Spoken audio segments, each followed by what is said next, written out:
Coming up on Look Today, well, the Saratoga Springs Housing Authority plans to implement a no smoking policy. I've got details. And local National Grid employees volunteer for community service at the Double H Ranch in Lake Luzerne. More on that coming up. And we've got our weekly Look at the Movies with Jackson Murphy. It's all ahead on Look Today.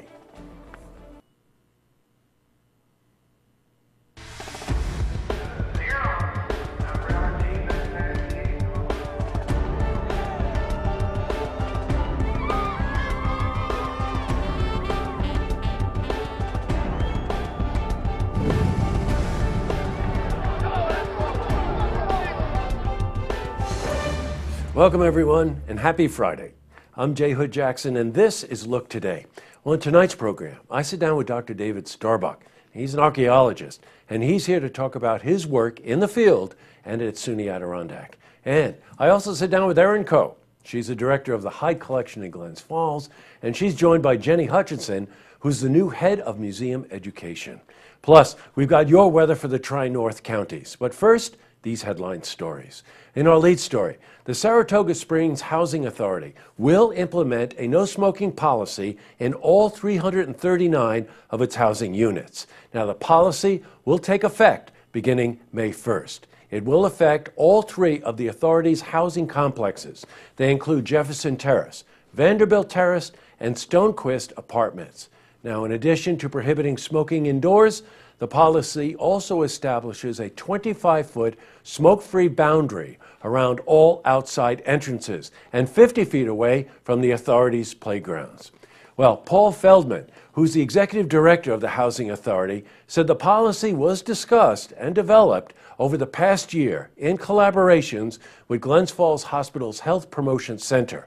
And we spoke to Paul Feldman.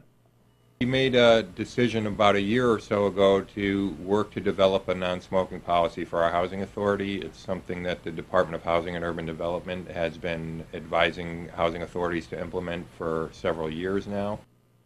Now, in other news, over 50 local National Grid employees participated in a community service project at the Double H Ranch in Lake Luzerne today, and they did it to honor Earth Day.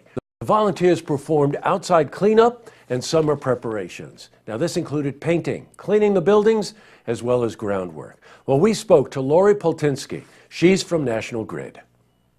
Well, Double H needs volunteers. The terminally ill that come here come for free, so they need help, all the help they can get, and it's meaningful to us because we're a part of the community and we love to help them out.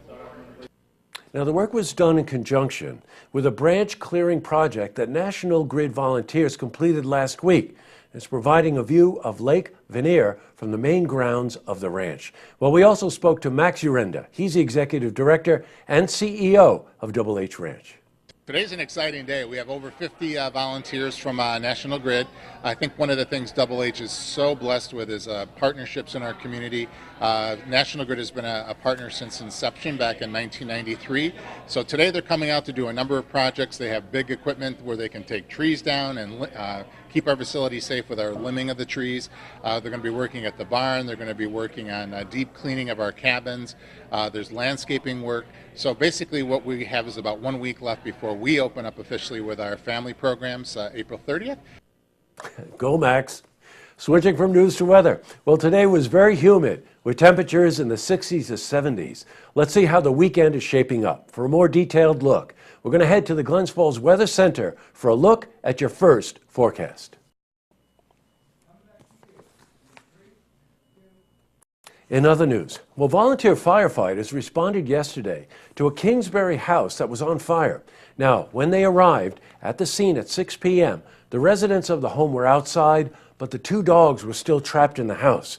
Well, according to the Kingsbury Fire Chief Butch Chase, there was no way to get inside the fire-engulfed house. Well, the fire was put out quickly and the two dogs were rescued. Now, about 5 fire departments, including Bay Ridge, were called in, and even more were on standby. It was one heck of a fire. Now, we spoke to Fire Chief of the Kingsbury Department, Butch Chase, about the incident. 2 dogs were told to me were trapped inside. Upon the firefighters entering in there, they did find them. The fire rescue squad and our guys gave them oxygen and a little bit of coaxing and whatnot, before the rescue squad transported them out to the roadway on a stretcher with oxygen on both of them.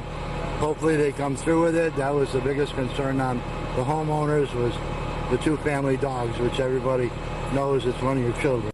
Yeah. In other news, well, speaking of volunteer firefighters, a $250,000 state grant will be awarded to the Firemen's Association of the State of New York. Now, according to the association, they are not sure yet how they're going to spend that grant. This year, the association's $4.2 million federal grant will run out. It was mostly spent to help fund the Recruit New York program. Now, that's an event that hosts open houses all across the state to get more firefighter volunteers. Now, this weekend, by the way, the Bay Ridge and Queensbury departments will have their open houses. For more details, you can watch our interview with the two fire departments, which is on our website, looktvonline.com. Now, it's time for our weekly look at the movies with Jackson Murphy. He's going to give us an update on new movies at home and in the theaters.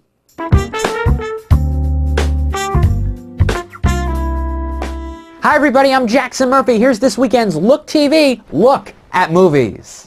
The Huntsman Winter's War is the follow-up to 2012's Snow White and the Huntsman. Charlize Theron and Chris Hemsworth are back, joined this time by Emily Blunt as Freya, the Snow Queen.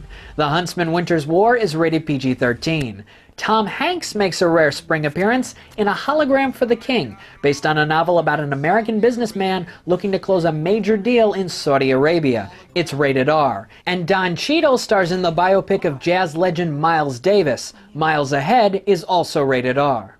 Plenty of new options for home viewing, led by The Revenant, Leonardo DiCaprio's Oscar-winning tour de force about a trapper abandoned in the wilderness. The Lady in the Van is a humorous true story of a homeless woman who begins a unique relationship with a London playwright. Maggie Smith is excellent. And for families, there's Norm of the North, about a talking polar bear who comes to New York to try to save his home in the Arctic. Enjoy the movies, everybody, and I'll see you right back here next week. I'm Jackson Murphy.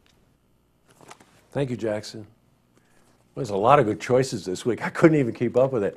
All right, remember you can catch Look at the Movies every Friday right here on Look TV. Up next, I sit down with David Starbuck. He's an archaeologist, and he's here to talk about his work in the field and at Sudi Adirondack. Plus, I also sit down with Erin Coe. She's the director of the Hyde Collection in Glens Falls, and she's joined by Jenny Hutchinson, who's the new head of museum education. But first, if you see news happening, you want to share a story idea. How about join us for an interview? Give us a call on the hotline. The number is 798-8000. Well, that's all the time we have for this edition of Look Today.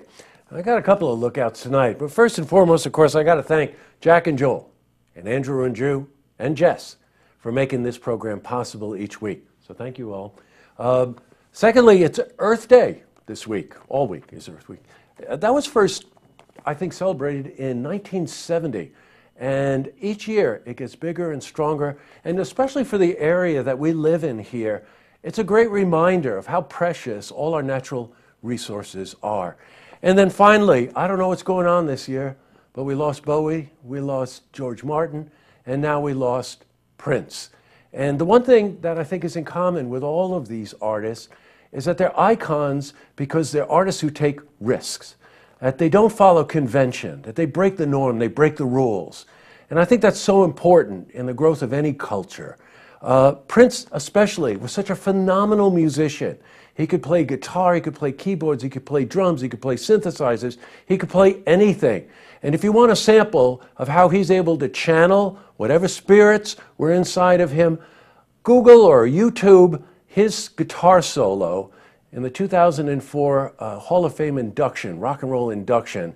I think it's My Guitar Gently Weeps. The solo will rip your head off. So in tribute to Prince, we're going to be closing with this tonight. And all right, don't forget, you can tune in Monday night for the stories that matter to you. Have a safe weekend, everyone.